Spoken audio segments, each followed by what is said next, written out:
The bamboo rod cracked again, sharper than thunder. Dust rose. Blood followed.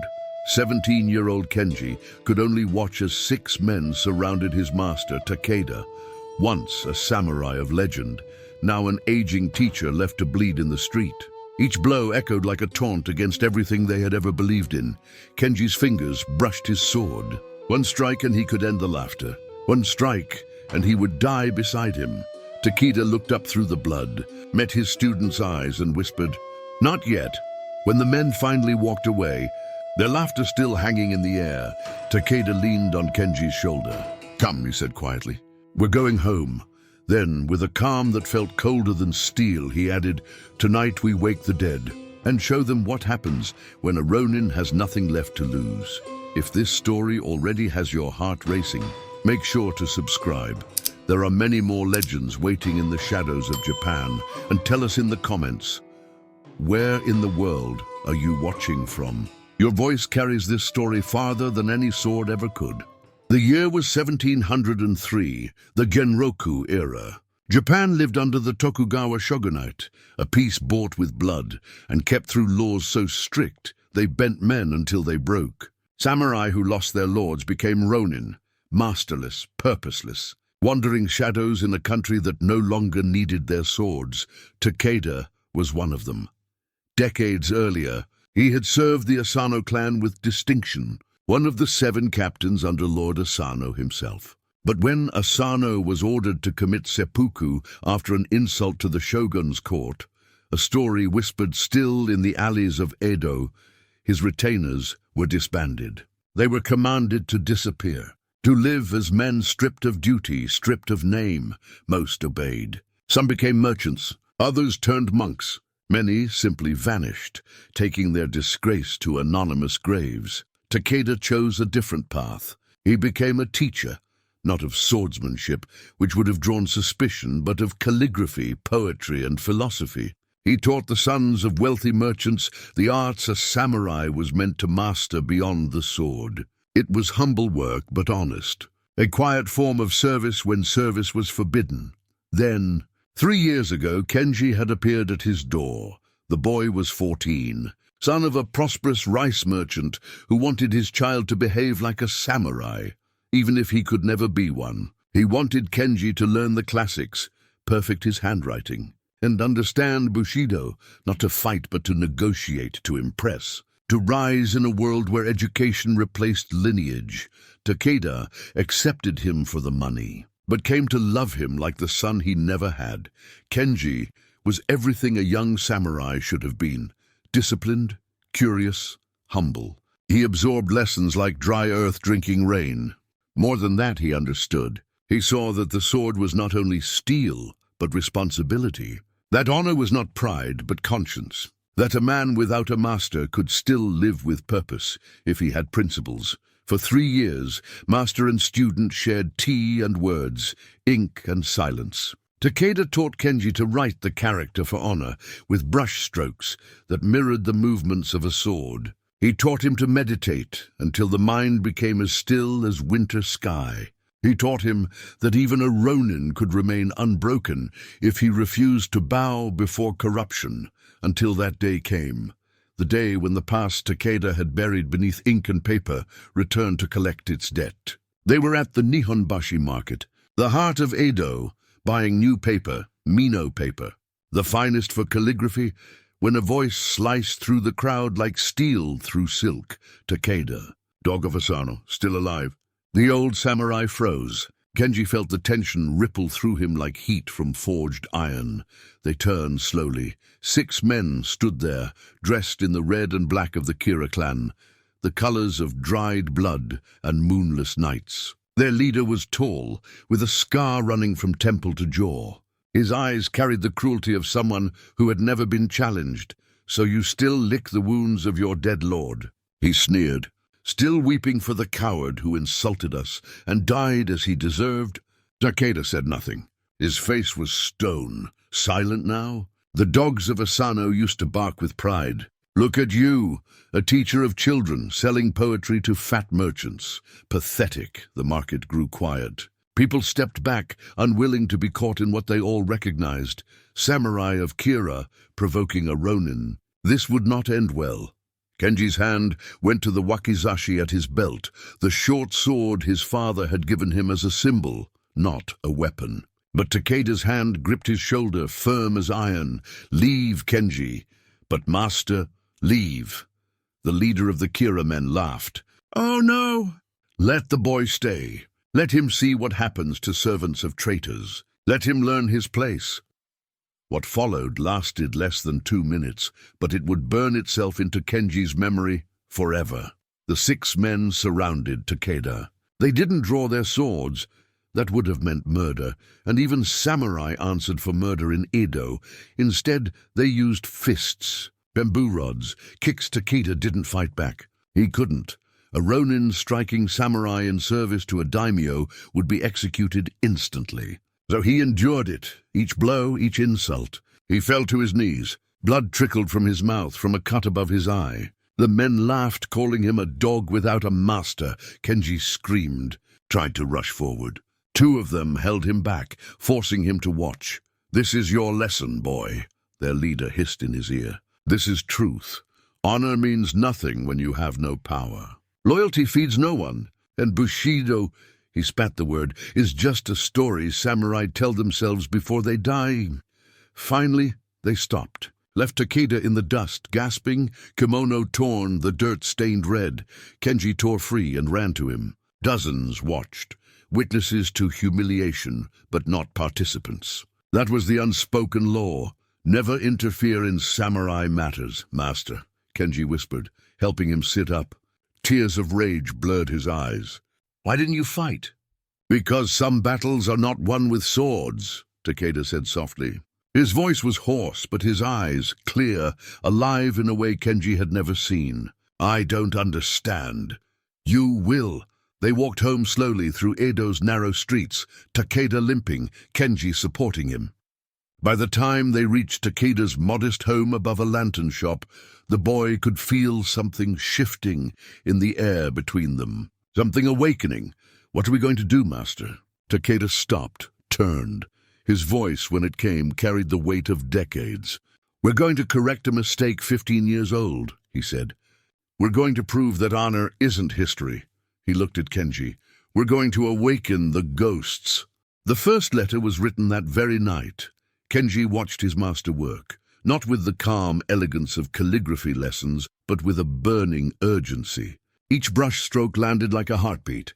The ink flowed across the paper as if a dam inside him had finally broken.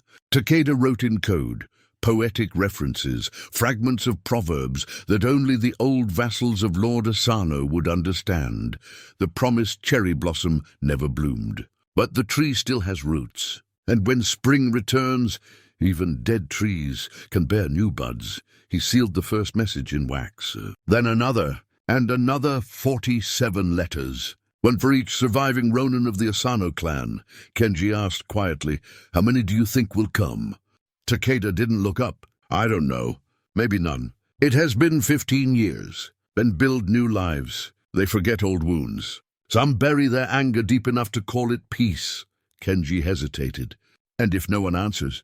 Takeda's brush paused mid-stroke. "Then I will go alone and die. But at least I will die as a samurai, not as a teacher who accepts beatings in the dust." That night, he sent the letters through a network of messengers.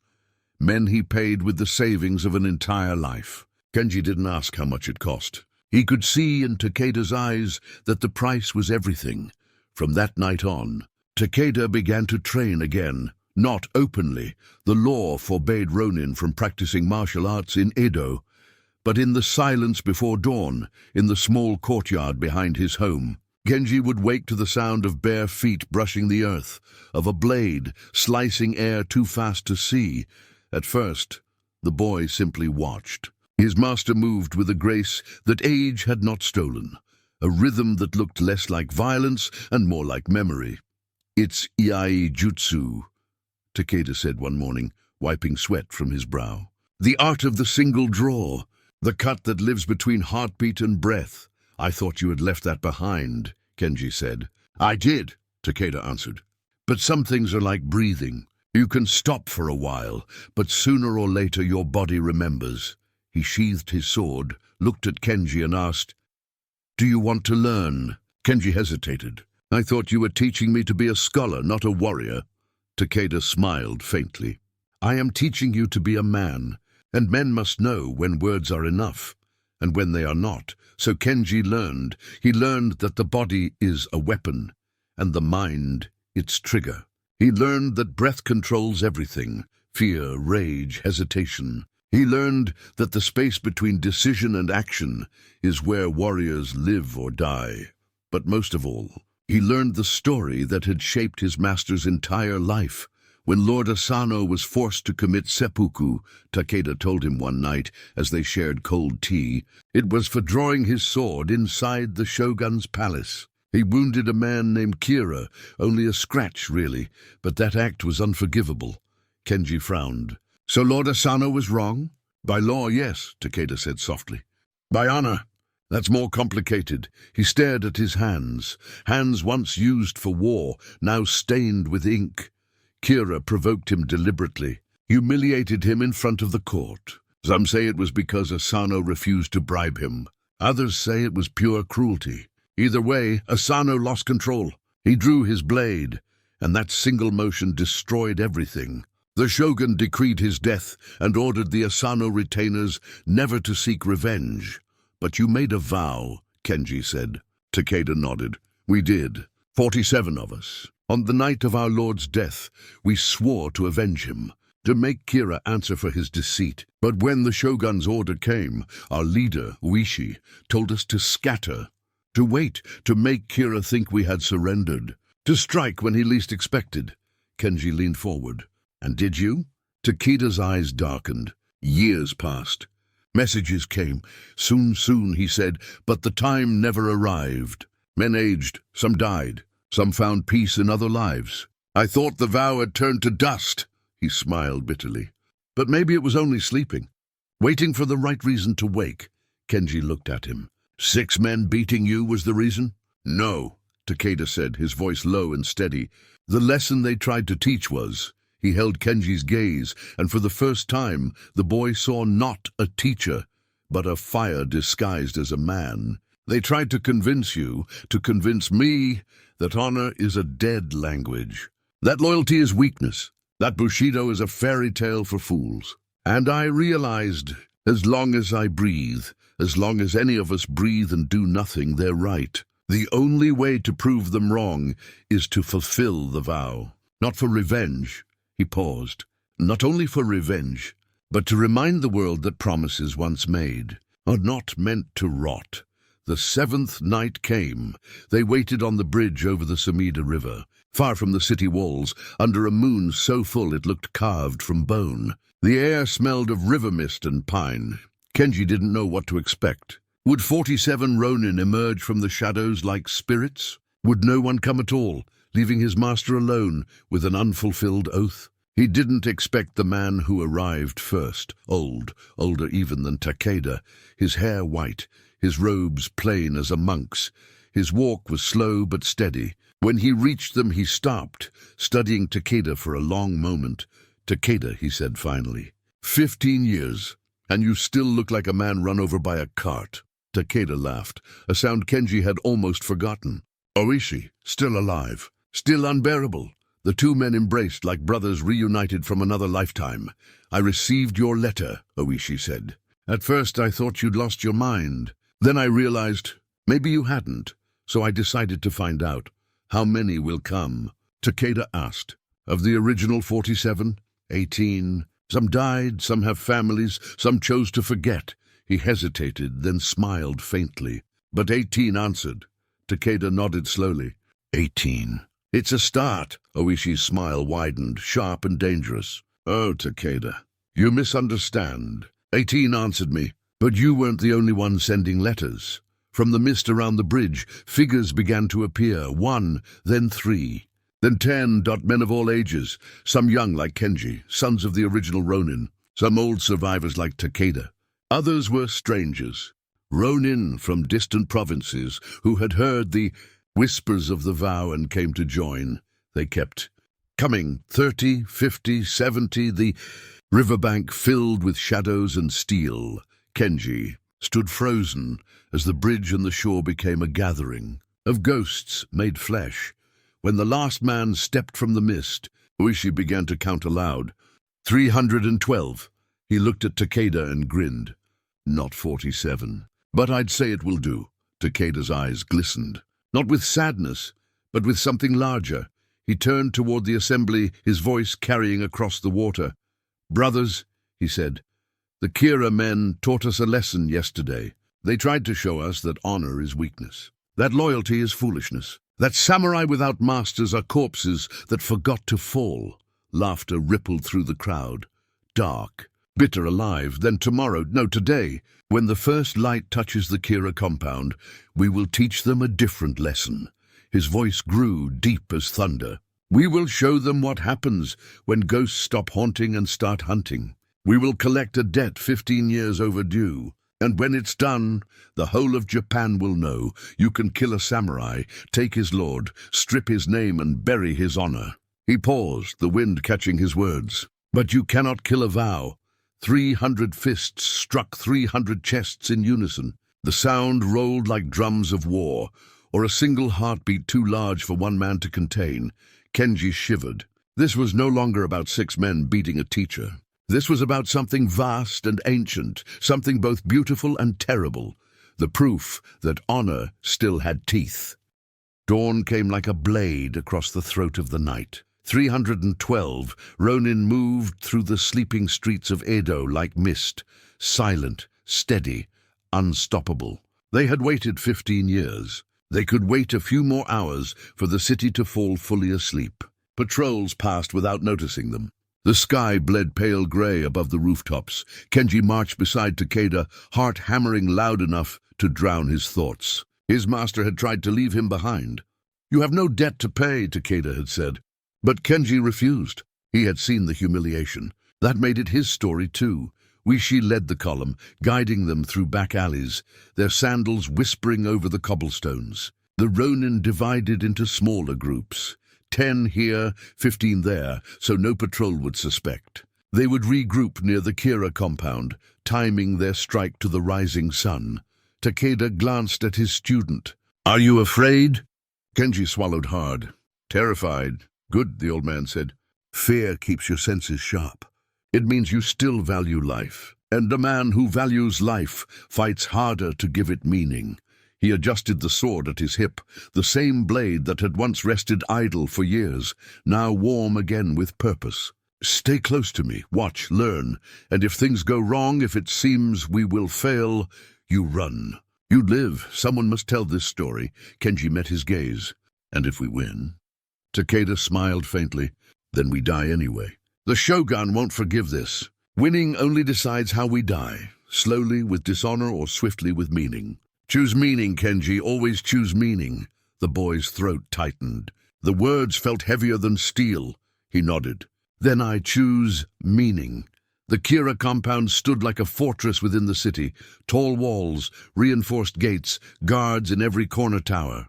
It was part residence, part monument to arrogance. Lanterns glowed faintly in the courtyards, unaware of the tide about to break. The Ronin gathered in the shadows surrounding it. The night hung suspended, the air electric with what was about to happen. Oishi studied the horizon. A sliver of gold touched the sky. 15 minutes, he whispered. He turned to the assembled men. Remember, our goal is Kira. Only Kira. Anyone who stands in our path will fall, but we are not here for slaughter. We are here for justice. To close a circle that has stayed open too long. Understood? 300 heads bowed in silence. Wishi nodded. Takeda, he said, turning to his friend, the honor of the first strike is yours. Your call brought us here. It's only right you open the gate. Takeda exhaled slowly, drawing his sword. The ancient steel caught the faint light of dawn and turned it to lightning. Now, Oishi whispered. Takeda moved. For a man past 60, with ribs still aching from weeks-old bruises, he moved like someone half his age. 3 steps, and he was across the road, his blade flashing once. The guard at the gate made no sound as he fell. The gate opened, and the Ronin flooded in. Chaos erupted. Bells rang, the desperate clang of alarm. Samurai of the Kira household stumbled from their barracks, half-dressed, reaching for weapons. But the Ronin were already among them, precise and merciless. Steel met steel. Screams tangled with the clash of blades. The courtyard turned into a storm of motion and echo. Kenji followed Takeda through the smoke and shouting, his short wakizashi feeling absurdly small among so many long blades. He tried to remember every lesson. Breathe, step, decide. Wishi cut through 3 men like a wind through reeds, each strike measured, almost graceful. Around him, Ronin of every age fought not as individuals, but as one body. They moved with rhythm, old soldiers remembering music they thought forgotten, and their enemies felt it. The Kira guards were skilled, but they fought for a salary. The Ronin fought for a promise. The difference showed. Main house. Oishi shouted, "Kira will be there! Follow me!" 50 Ronin broke from the main fight, Takeda and Kenji among them. They charged toward the residence, a 2-story building of painted doors and carved beams. Guards formed a line across the entrance, 12 men with spears leveled. The Ronin hit them like a wave. Kenji ducked beneath a spear, cutting low. The blade met the back of a knee. The man collapsed, crying out. Another Ronin finished him. For a heartbeat the world narrowed to sound and instinct. The thud of sandals on wood. The hiss of breath before a strike. The metallic smell of blood mingling with cedar. The line broke. The Ronins surged forward. Inside, the contrast was shocking. The house smelled of incense. The floors polished to mirror shine. Scrolls with poems hung on the walls, scenes of mountains and serenity, an illusion shattered by the footsteps and the echo of steel. Servants screamed and scattered. Guards tried to form lines and failed. Takeda halted before a sliding door, painted with a crane in flight. He said nothing, but Kenji saw it in his eyes. He knew. Wishi joined him. They exchanged a glance that carried 15 years of silence. Together, Oishi said, they slid the door open. Inside knelt Lord Kira. He was 70, thin, stooped, his face pale as paper. But his eyes still burned with hate and fear. He wore formal robes, as though he had dressed for this moment, perhaps knowing it would come. "You," he spat, seeing Takeda. "I thought we broke you enough." Takeda stepped forward. "You broke my body. But oaths live deeper than flesh." Kira laughed, shrill, bitter. "You'll destroy everything for a promise to a dead man? Foolishness." "Not foolishness," Oishi said, entering behind him. "Principle. The difference between us and you." Kenji's gaze shifted and froze. On the wall behind Kira hung a scroll written in elegant calligraphy. He knew that handwriting. He had practiced those very strokes. It was Takeda's. The words read, "Honor that cannot bend must break, and once broken it has no worth." Kenji's breath caught. It was Kira's philosophy, written by Takeda's hand, years ago, perhaps when he served under Asano, before the tragedy. He realized Kira had once commissioned Takeda's calligraphy. The irony cut deeper than any blade. Kira followed their eyes and smiled cruelly. "Yes, he wrote that for me. Proof that even men of honor can be bought." Takeda's expression hardened. "You provoked Lord Asano deliberately. You wanted him to fall. You planned it, of course," Kira hissed. "Asano was arrogant. He refused my generosity, my friendship. So I showed him what happens to men who cling to ideals. I proved that Bushido breaks under pressure. Scratch the surface of honor, and every samurai is an animal." The room went silent. Even Kira's own guards shifted uneasily. Takeda stepped closer. "You were wrong," Kira sneered. "About what?" "That breaking isn't the end of honor," Takeda said. His voice filled the room, calm and cold. "Sometimes breaking is how honor changes form. Our Lord fell, yes, but we carried the pieces. For 15 years we bore them in silence. You thought you had won. You thought time would erase us. You were mistaken." He raised his sword. "Because time doesn't kill vows. Only cowardice does." The 6 guards moved first. What followed was not a battle, but an execution. They were good, some of the finest swordsmen in Edo. But the Ronin were something else entirely. They had been living for this moment, training in their minds for years. Their blades moved as if guided by memory and inevitability. In seconds, it was over. Only Kira remained. He stumbled backward, reaching for his own sword. His hands shook so badly he could barely draw it. "Please," he whispered, voice cracking. "Mercy." Takeda's eyes softened, not with forgiveness but with clarity. "Did you show mercy to Lord Asano when you drove him to despair? Did you show mercy when you had me beaten like a dog?" Kira's mouth opened, no words left. Takeda lowered his voice. "Here is my mercy, I'll make it quick. Cleaner than you deserve. Because debts must be paid, and promises kept." He lifted the sword. Kira closed his eyes. The blade fell. Silence. Kenji stood frozen, staring at the body, the man whose cruelty had set everything in motion. He expected triumph, relief, something bright. Instead, there was only emptiness. Around him, the Ronin lowered their weapons. The clamor outside was dying. The fight was ending. Wishi looked around the blood-stained room. "It's done," he said. "The vow is fulfilled. Lord Asano is avenged. Now comes the harder part." "What part?" "Facing what we've done," Oishi answered. "The shogun will hear soon. We attacked a daimyo's residence in his capital. We killed dozens. This is rebellion. They'll execute us all." A murmur passed through the room. Fear, resignation, pride.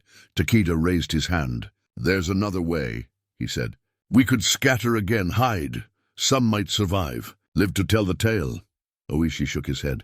"We ran for 15 years, Takeda. I drank myself numb to fool them. Others hid as farmers and monks. That part's over. If we run now, it all means nothing." Takeda looked at him, then at Kenji. "The boy doesn't have to die with us. He isn't Ronin. He made no vow." Kenji stepped forward. "I'm staying." "Kenji." "No," the boy said, voice steady. "You taught me that honor isn't obedience. It's choosing meaning over comfort. You chose to die for yours. I choose the same. Not for Lord Asano, I never knew him. But for you, for what you taught me." Takeda's eyes glistened. He smiled, the sadness and pride inseparable. "Then so be it. We die together, master and student, passing the flame even as it burns out." Outside, bells echoed across the city. The shogun's forces were already moving. Wishi stepped onto the veranda, looking over the ruined garden, blood on snow, petals scattered like ashes. The first full light of morning painted everything gold and crimson. "We have time for one last act," he said. He turned back to the men. "Right, each of you. Your confession, your explanation. Let the shogun judge, but let the truth survive." So they wrote. 312 Ronin sat among the bodies and inked their last words. Some filled scrolls with memories and reasons. Others wrote only a line. Kenji wrote about an old samurai beaten in the street and a boy who learned that honor has teeth. The sun climbed higher. The sound of marching soldiers grew closer. When they finished, they set down their brushes and waited. The judgment came quickly. The shogun's court could not ignore what had happened. An armed assault in the capital, hundreds of Ronin breaking into a daimyo's estate. 312 men surrendered without resistance, laying down their swords alongside their written confessions. They were not criminals, yet not heroes either. Japan had no word for men like them. Were they rebels? No, they sought no throne.